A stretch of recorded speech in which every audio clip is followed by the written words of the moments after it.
According to a recently published study, people learn much less from their mistakes than from their successes. Researchers at the University of Chicago conducted studies with nearly 1,700 participants and found that feedback on failure directly undermined the opportunity for further learning. When participants' attention was drawn to the fact that they had done something wrong, they performed even worse in subsequent tasks. Failure often threatens people's entire ego, so they tend to shut down completely and mentally withdraw from the situation. As a result, there is no opportunity for improvement, said one of the experiment's leaders, Lauren S.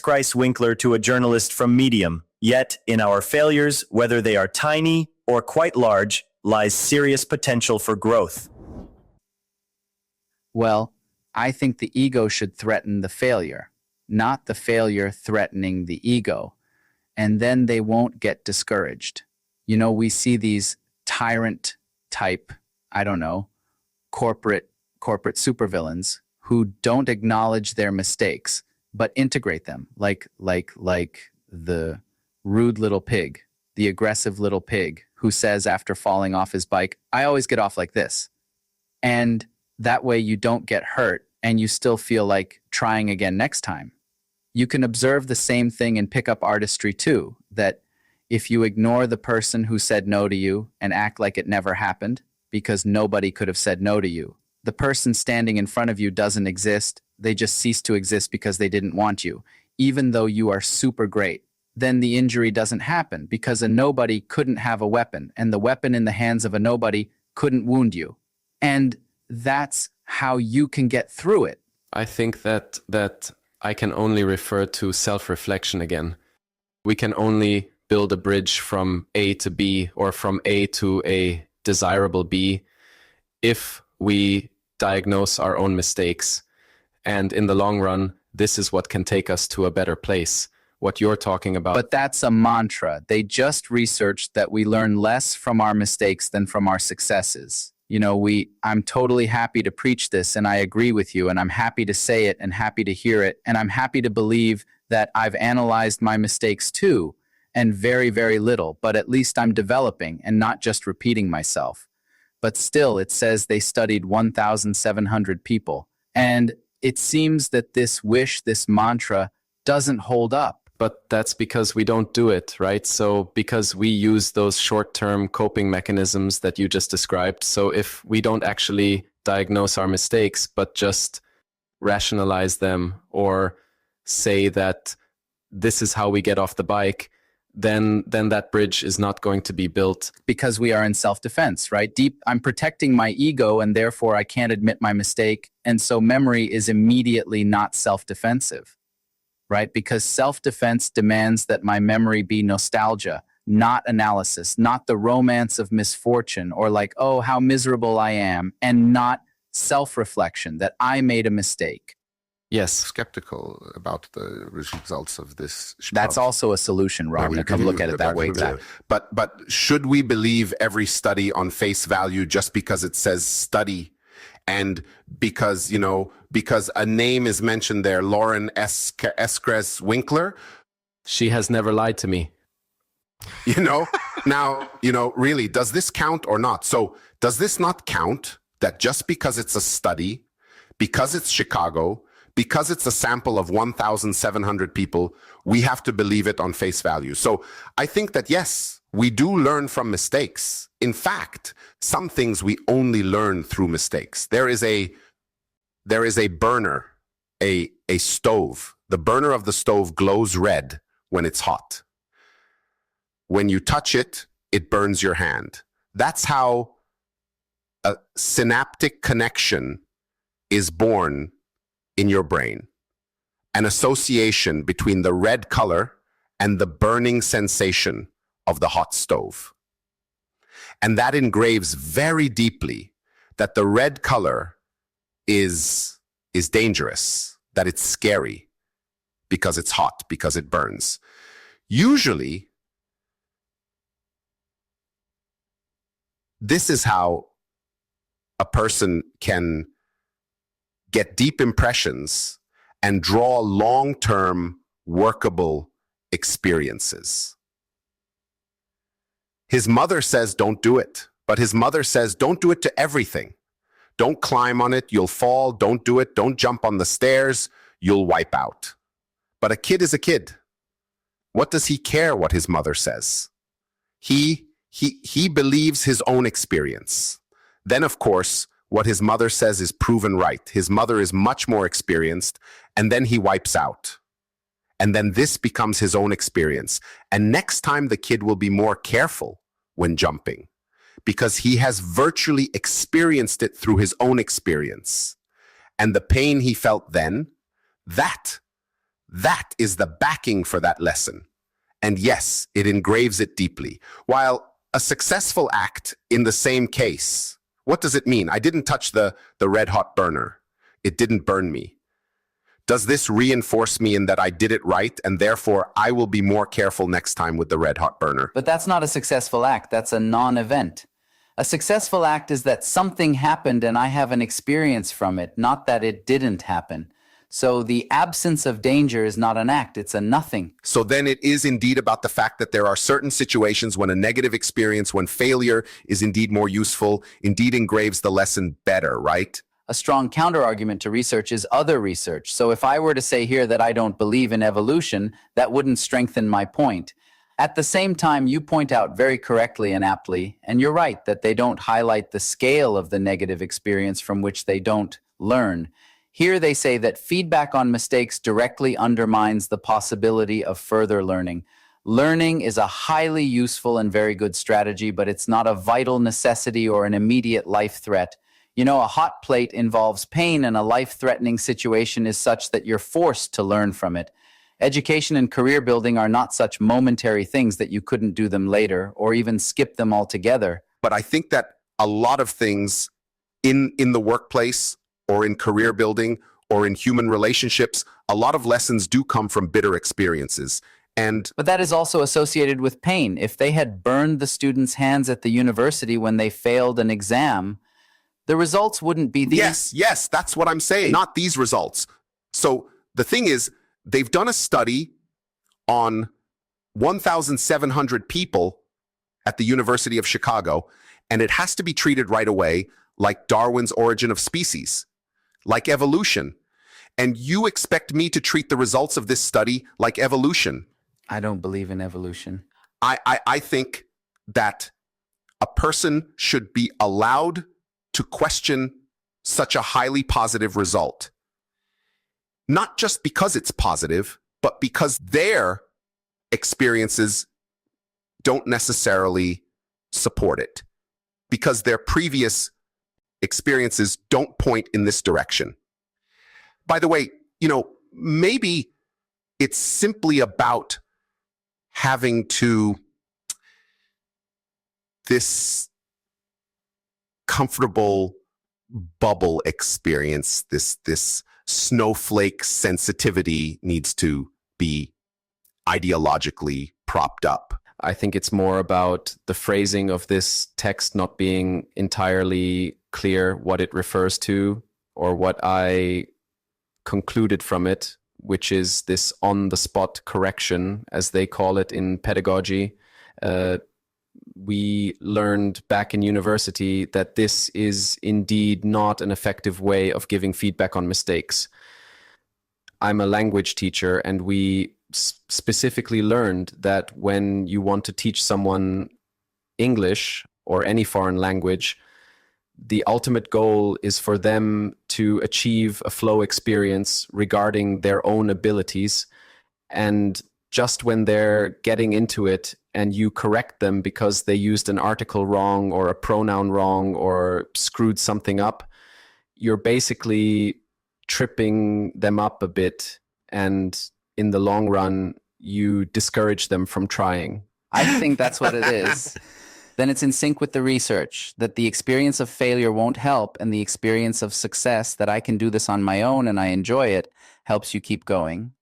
I have no intention of questioning that if someone fails at work and the boss humiliates them in front of the whole team, it can destroy their confidence and hurt their performance. Sure, but did we really need this study of 1,700 people to make people treat their colleagues humanely at work? That's the point. For bosses to treat their subordinates in a humane, fair way? Do we need the University of Chicago to believe that? That's the point. Two different goals clash, and that's where I feel the dissonance. And I can immediately agree with Roby if we make a distinction here. Performance versus peace of mind. Do I really want performance? I went to university, I wanted to gain knowledge to broaden my worldview, but performance is expected of me, and I didn't want that. And I don't want performance at my workplace either, but my boss does. I want peace of mind. My boss wants performance. Of course, he's going to yell at me to perform better. And of course, I'm going to lose my peace of mind in the process. You know, they didn't crave stress and competition.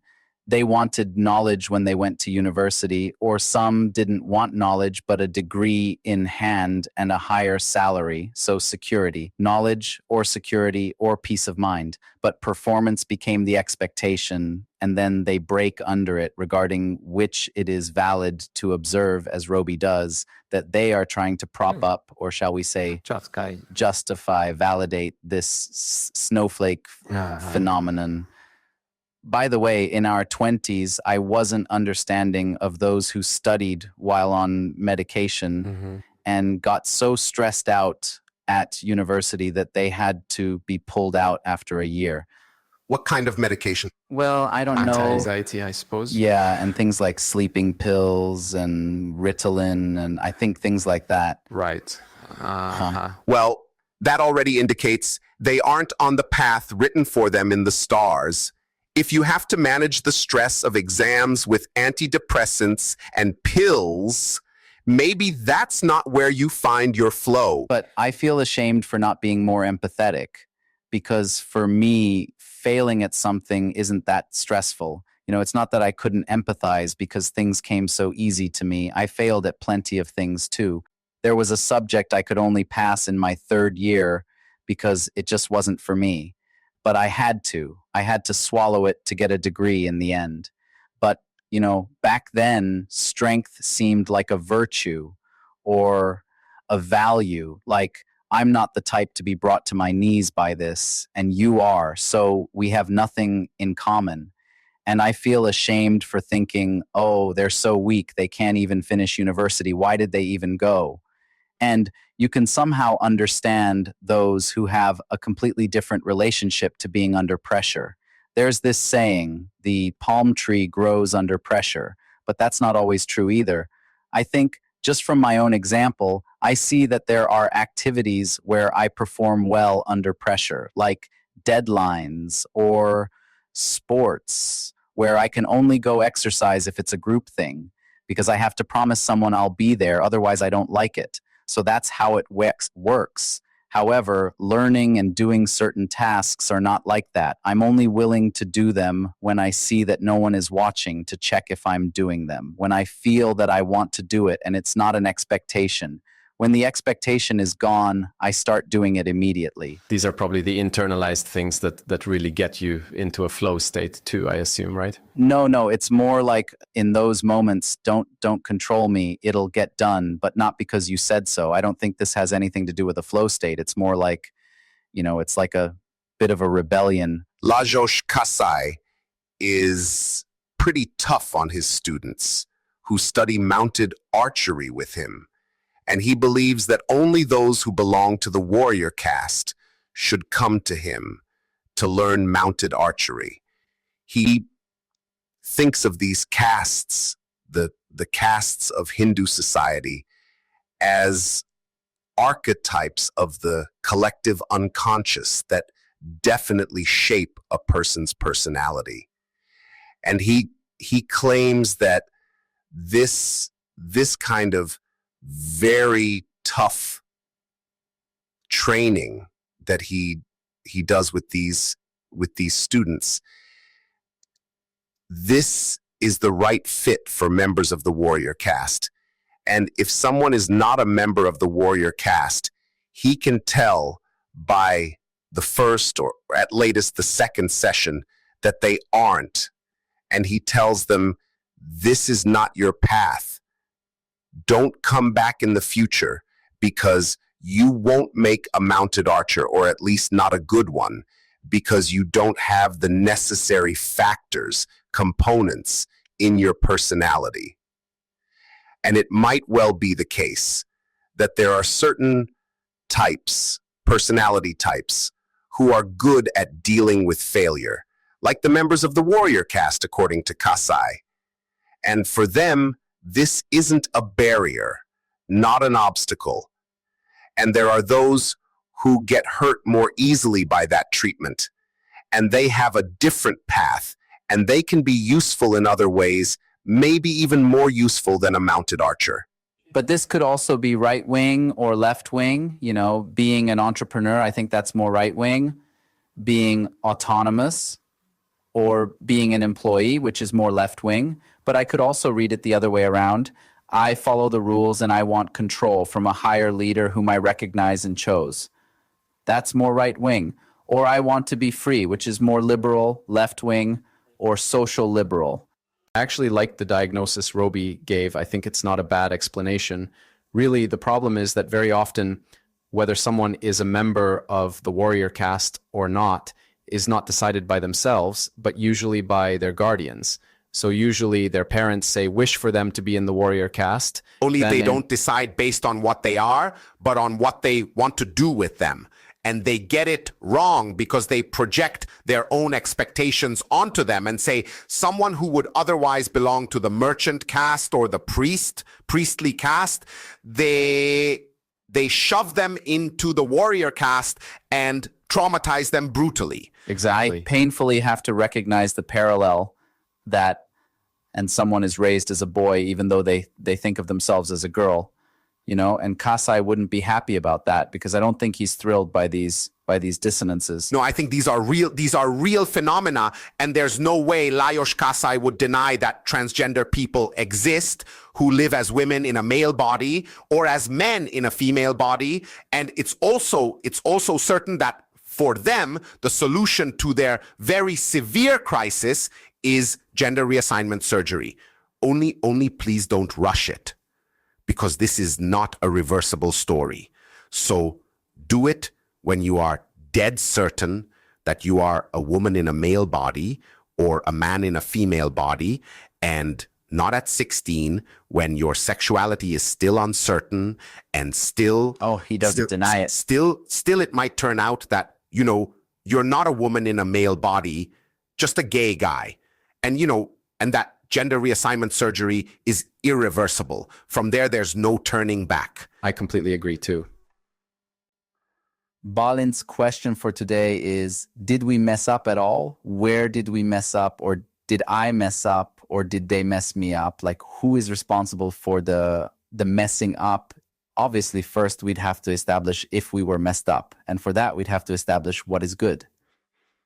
Well, yes, it's pretty hard. If we dissect any question long enough, we'll reach the point where we can't answer it anymore. What came to my mind about this is that there's a very strong contrast here with this life coach mentality, you know, this attitude towards the world and our own mistakes, epitomized by Peter Sabo and other coaches, that basically everything is up to you. You just have to want it and it happens. And you are basically the only one holding yourself back. Yes, and if it doesn't happen, then you didn't want it enough. That's the only explanation. Exactly. And opposite to that is, well, basically this letting go of the reins, broken, bitterly drifting through life and blaming others mentality. And this is probably two extremes of the same scale. And between the two, it's very hard to diagnose, I think, where our competence actually lies in writing our own destiny. Because I think actually maybe this is an interpretation of life that appeals to me, at least, that basically we are fighting here to write our own destiny and not to live our lives along those patterns that we were given, that we inherited. That's what we fight for. Someone else might fight to keep those patterns. So they want to step into their father's trade, into their father's But workshop. wanting is not enough. You have to be born to it. You know, and this is the big task, not to get this wrong. So you want to. Why do you want to? Because you want to please your father, because you know your father's expectations, because your superego rewards you when you see pride in your father's eyes and punishes you with anxiety when you see disappointment in your father's eyes. And you internalize, you make your father's expectations your own, and you want to meet them. In this case, you are not walking your own path. You just believe it's your path because you got it from your father. And the good son is the one who carries on his father's legacy. No, you are someone else, a different personality. You have to find your own path, which might be your father's. But the way to that path only lies through an honest analysis of yourself. Isn't it nice when a culture has this tradition of going out to seek your fortune, you know, going to learn a trade, going off with a scone baked in embers, like the youngest son in Hungarian folk tales, and coming home with a profession, right? And maybe he comes home with the very trade he saw his whole life in the back of the yard, in his father's workshop, or on the street front, whatever. But then why did he have to leave? Well, because maybe it's not his. It's precisely about To find out. go and find out. But even the Amish have, I think, a year like this when they go back to civilization, or, well, to the big city. Not back, but into it. They go into that environment, and there they can decide if it swallows them up, or, well, they are put to the test to see if they can resist or if they can say no to it. Mhm. Did we mess up? That's what we're talking about right now, though we didn't really specify what, but just in general, how we live our lives. So the question here is, you know, is my personality, my upbringing messed up? Did I mess up my life strategy? Did I choose the wrong one? Or did I choose one but didn't execute it well? Or did I do something wrong on my career path, or in choosing a partner? Or did I mess up something in fitting in? I think Christian morality holds that it's never too late. This is the story of the prodigal son. It's too late when the prodigal son thinks it's too late. So he doesn't go back to the father and doesn't ask to be let back into the house. But his father only has one fortune, and that only has two halves, so you can't play this game 45 Yes, times. obviously, here, it's also about the repentance having to be genuine, and you shouldn't abuse it, but that everyone deserves a second chance. My question is, why is it that it's as if we in this country very easily feel that we messed up and there is no second chance? So I understand that there is always a second chance. Why is that? Well, that's the easiest thing to feel, because then you don't have to work on steering the ship straight.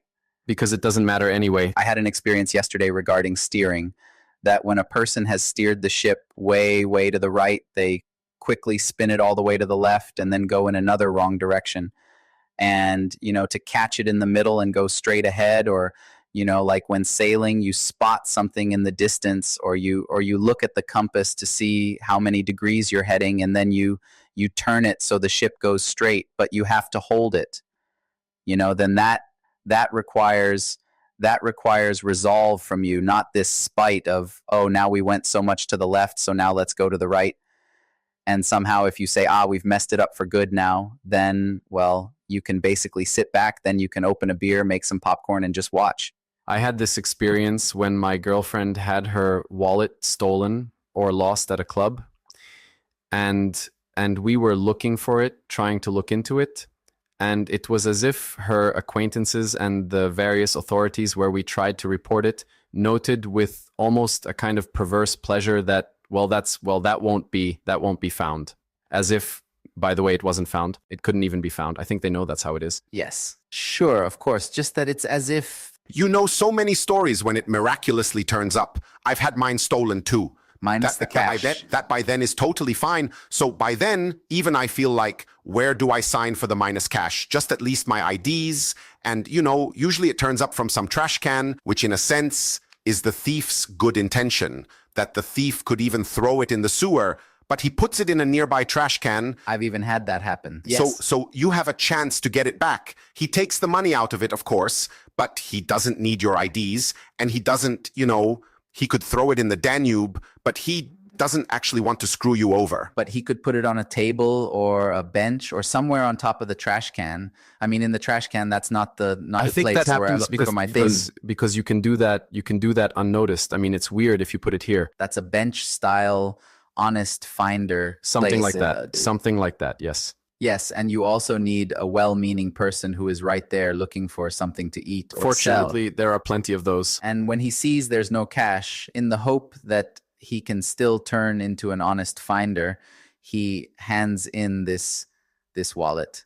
It's crazy that this is how it works. So a cat came into the garden at our wooden house, and I saw it caught a lizard. Maybe I told you about this. It might seem inhumane that I didn't kick the lizard out of its mouth. That's kind of the cat's job, and unfortunately, the lizard's too.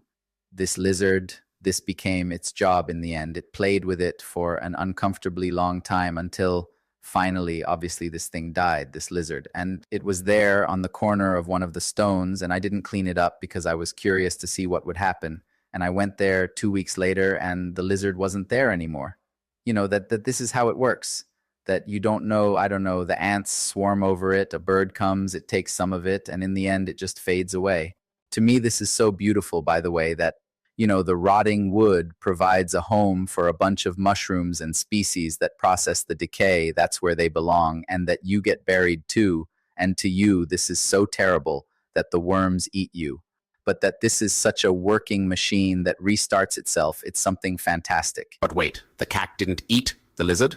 He didn't eat it, by the way. He just played with it. So he tore its tail off, but didn't eat it.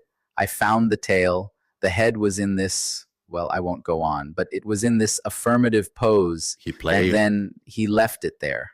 So this whole thing is like, well, I'd call it cruelty. But, you know, he's just in his wild animal mode, but not for certain. That's what they call, that's what they call bloodlust. That's what they call bloodlust. He's not hungry. He's not hungry. He doesn't want to eat it, and he's bloodthirsty and kills it for fun. Few animals are capable of that. Yes, as far as I know, felines are the ones specifically capable of sadism in nature. This is not a very common thing. I don't know if he knows he's causing pain or if he just enjoys playing. He doesn't make a distinction. You know, there are these colorful things tied to a fishing rod that you can entertain your house cat with. And he's acting out the same instinct on it, that this thing is moving on its own. Oh my God, I'm playing with it. And he doesn't make a distinction whether it's a wind-up toy mouse or a real one. And, you know, the whole thing would make sense if he ate it, but he didn't. And that's somehow it's repulsive. But if that's how it is anyway, so, you know, I didn't invent the cat and the predator and the bloodlust, then it's wonderful that this carcass disappears from there by the next month. Though in human society, it's less wonderful if someone throws something in the trash and 10 minutes later, someone out of need will reach in there because they're looking for something and take it out. Even less so if it's a person. He doesn't know.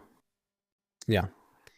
Though in human society, it's less wonderful if someone throws something in the trash and 10 minutes later, someone out of need will reach in there because they're looking for something and take it out. Even less so if it's a person. But, you know, returning to this kind of demoralization, or somehow to the fact that we can't really have faith in this, or we can't really nurture faith about a wallet being found. But, you know, we're in a similar state regarding much bigger things than this. You know, the outstanding number of alcoholics and suicides, not just in a European, but in a not entirely global context either, points in this direction for me, that somehow we very, very easily feel that there's no way back from here. I'm not getting out of this.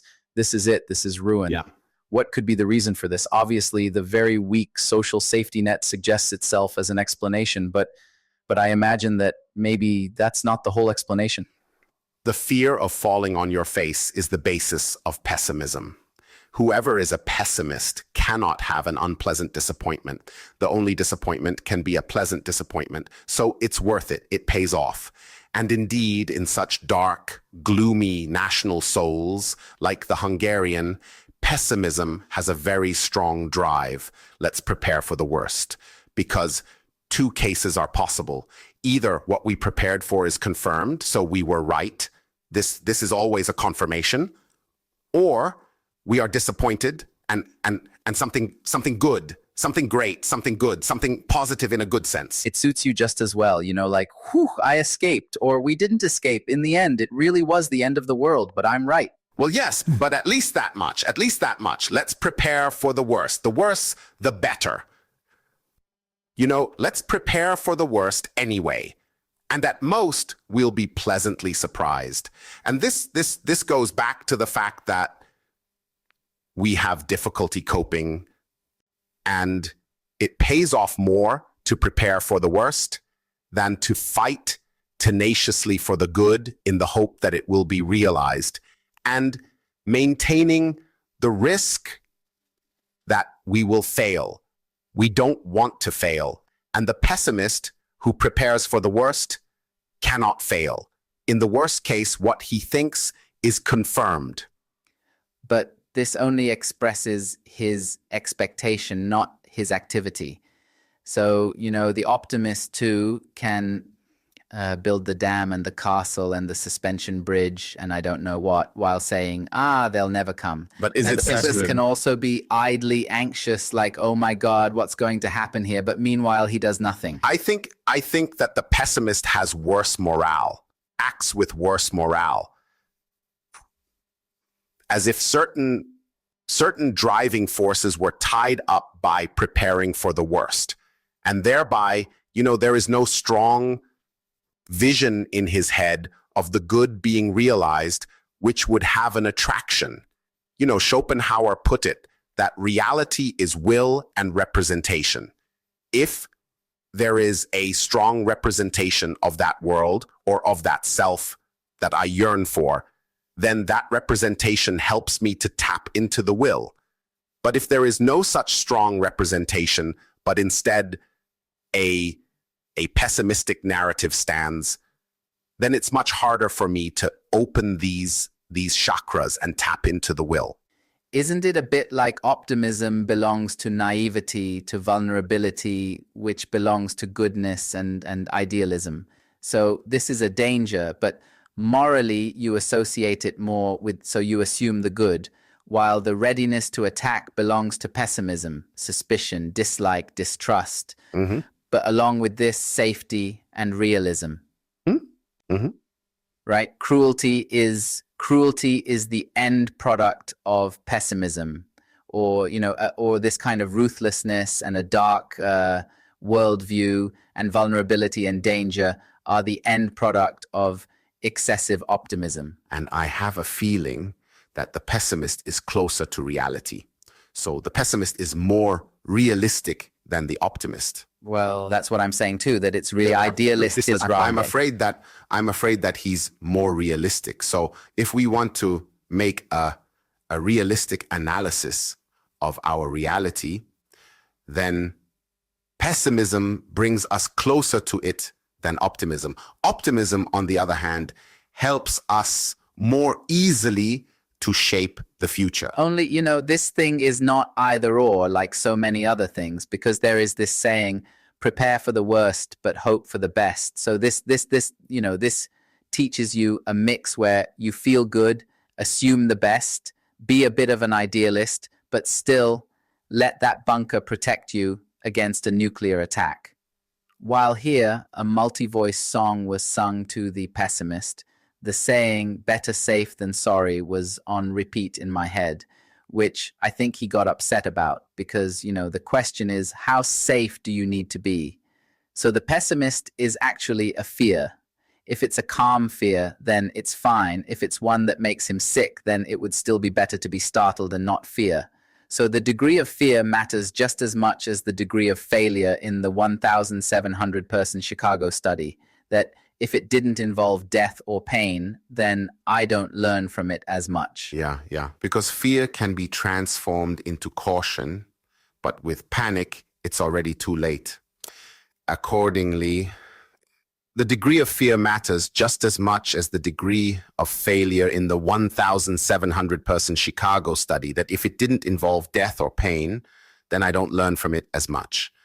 Because fear can be transformed into caution, but with panic, it's already too late. Accordingly, obviously not pathological fear. So not when that switch gets stuck, the fight or flight switch in your psyche, and you're flooded with neurosis, panic attacks, or generalized anxiety. Obviously, we're not talking about that. But a healthy amount of fear with an understood object is useful. And that's what the saying refers to, because it can be transformed into caution. That is an opportunity, because fear still happens in time. Panic is always late. So fear is always an opportunity. And panic is the sign of a missed opportunity. But you need realism behind it. So I shouldn't fear something that will never happen, right? Because if I prepare for that, if I'm cautious about like building roof systems against dragons here, and dragons are never going to come. Like in Game of Thrones. Well, they do come there. Sooner or later, yes, but in the South Park episode. I didn't expect it there either. So I think they also felt like the age of dragons was over until the respected lady took the, from... Pretty much. And Game of Thrones was pretty much watchable until the dragons grew up. The egg. Wish they hadn't... Yeah. It was better without dragons. So Denver, the last dinosaur, is a good friend of yours then. The baby dragon, right? What did we establish once? That after filming Godzilla, there were a bunch of unused Godzilla JPGs left. And so they had to make that actually, no, in Jurassic Park, there were T-Rex JPGs left, or models, whatever. Yes, and those became Godzilla's babies. The T-Rexes became Godzillas because the modelers worked, the animators made those movements, but the screenwriters didn't need that many T-Rexes. But it's the same with Smeagol and Dobby. After Smeagol, there were also these JPGs left, which they worked so hard on. Like, should they delete them now? Why? Well, they made a Dobby out of it in Harry Potter. And if you look at the two figures, it's unmistakable that they share common roots. I think if they made it, they could produce fertile offspring. Like the lizard carcass. Like the lizard carcass, No, Smeagol was a hobbit before he took possession of the ring. Doesn't a hobbit have 23 pairs of chromosomes? No, that's a different species. So completely different species. They can't reproduce. And Dobby he's some kind of elf. He's not human pointless either. To even try. In any case, like the lizard carcass, it falls into place and gets utilized. You see everything. Yeah. Did we really mess up, or do we mess up by thinking we messed up? This is Balint's question on the topic. You see, the big question here is that there is the beaten path, and then there's where, say, due to a mistake, you wander onto a path that isn't beaten, but you say, okay, I'll go this way now. Like Billy suggests in Cat City, that we could cut this corner, only it doesn't turn out so well. But then you commit to it. You always have this in front of you. Learn a trade, which is, doctor, engineer, lawyer, because for your mum, that's secure. Priest and soldier in older times. And then it will surely be a good mix. And if my 4 kids learn these 4 professions, then if one of them loses its trend in the meantime, the other 3 will, retrain and support them. And when you see that you are no longer on any of these otherwise countless pre-designated career paths or life models, then anxiety grips you because there is no example for this. They don't tell you this here.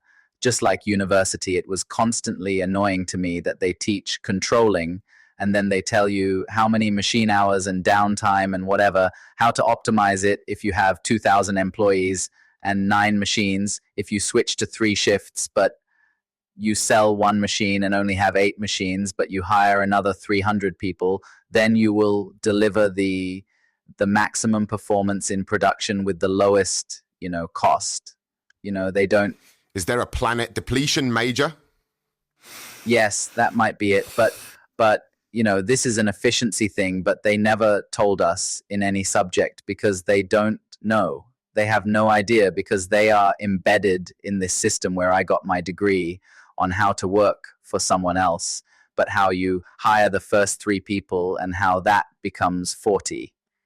It's like, well, we'll leave that to you, whichever of you succeeds, though I'd go work for them and I'd bring my smart Excel sheet or my, you know, enterprise resource planning system. Yes, probably Yes. the more time and energy and money you sink into running a project related to your life, the harder it is to pull out at some point. So even if you realize, say, that you don't like the profession you've practiced for 30 years at all, probably this might be the reason why you mess it up, by thinking you've already messed it up, because you feel like, well, I've been in it for 30 years. At this point, I'm not going to mess up or yank the steering wheel. And with that, I mess up actually my own prospects of possibly finding something in my remaining time that is more of an experience, provides me with a better experience, the flow experience. Emptied out over 30 years, or do you grow distant from it? Your last question, which I really liked, is whether yourself from 10 years ago would be prouder of the current one, or are you prouder of the one from 10 years ago? And say, I'm not surprised you asked this with 10 years, but you can ask this with 20, 30, 40, and 50, and 60 probably. You can't answer that. I mean, if the past has already happened, the present is here, that is graspable. The future is how should I put it? Immeasurable. It could be anything. What do I know? The future isn't even in this question, but obviously it's a sci-fi question, whether your past self, if they saw the current you or saw the older character identifiable with you back then. So you get it. This also works like for me when I was 16, so I'm 26 now. I had, you know, these fantasies of what I'd like to be like, say at 30, at 25. And there was a person who had just achieved that then. And I'm sure there was a 25 or 30-year-old person I looked at with disgust thinking, well, I hope not that. Now everyone can give the same answer to this. Would yourself from 10 years ago be prouder of your current self, or your current self of yourself 10 years from now? Anyone can only say, I hope my current self of myself 10 years from now. But you can't know that, only hope. But this is a so-called thought experiment, you see. So we're not expecting the actual answer to be born to this question. Here, I think it's about, you know, can you feel that you've set a direction and you're moving in some direction with your life? So you're actually steering the boat you're sitting in. And can you imagine that it will arrive at a place from where, looking back, you will think, well, myself from 10, 20 years ago would be proud of this goal where I have now arrived? I think such a contrast setting depends on what you say, whether your younger self would be proud of you if they're watching. If you messed up but you didn't notice, meaning you're sure you didn't mess up, then, oh, they'd be very proud. And if you messed up but you're already fixing it, then likewise. So either you don't know about it, or you really didn't mess up, or you messed up but you're already fixing it. In each case, you'd say they'd be very proud of you. When do you say they're not proud? If you know you messed up and did nothing.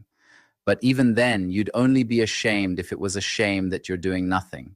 But you know, it's also a suitable outcome that I'm proud of doing nothing. And then they would surely be proud of me too. Okay, but then this person is always proud, and whatever they do, they're proud of it. And here, pride includes everything else, the whole life, every element of it.